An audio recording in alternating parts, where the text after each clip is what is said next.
Again, we'll not hesitate to take appropriate action to protect our forces if they are threatened.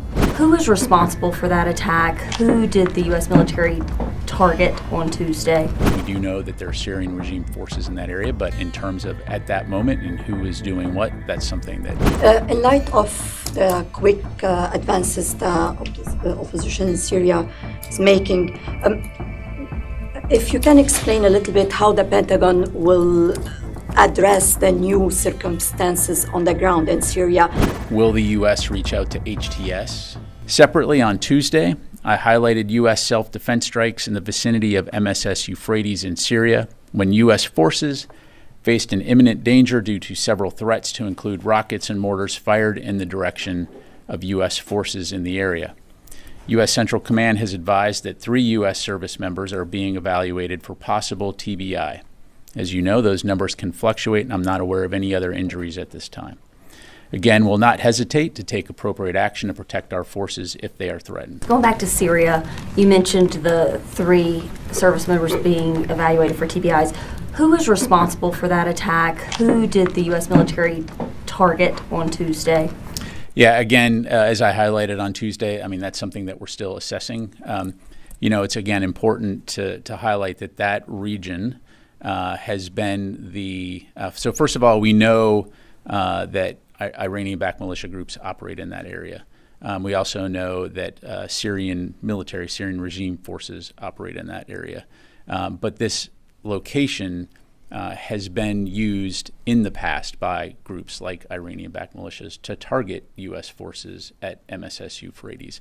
But again, in terms of who is operating those vehicles or who is firing those rockets and mortars, that is something that, as I understand it, CENTCOM is still assessing. True, but you did mention a T-64 tank last time. Isn't that normally something that's used by the Syrians or the Russians, not Iranian militia groups? Entirely possible, Carl. Again, as I just highlighted, I mean, we do know that there are Syrian regime forces in that area, but in terms of at that moment and who is doing what, that's something that, again, as I understand it, CENTCOM's still looking at. So. Okay, and then one last one on Ukraine.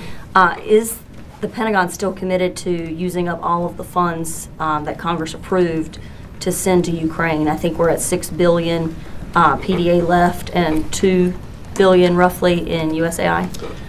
Right, $2.21 billion in USAI and $6.8 billion in PDA. And again, to be clear, the direction that we've received from the White House is to make every effort to continue to rush security assistance to Ukraine and employ the authorities that we have.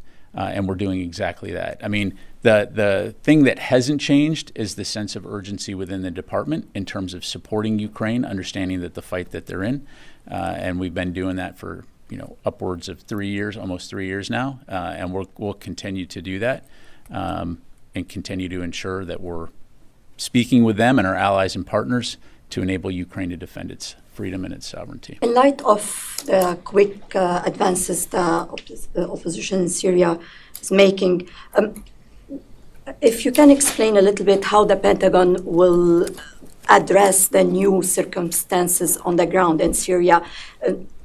Is the Pentagon ready to engage with elements of this opposition? And also, are these circumstances will have impact on the U.S. forces posture in Syria?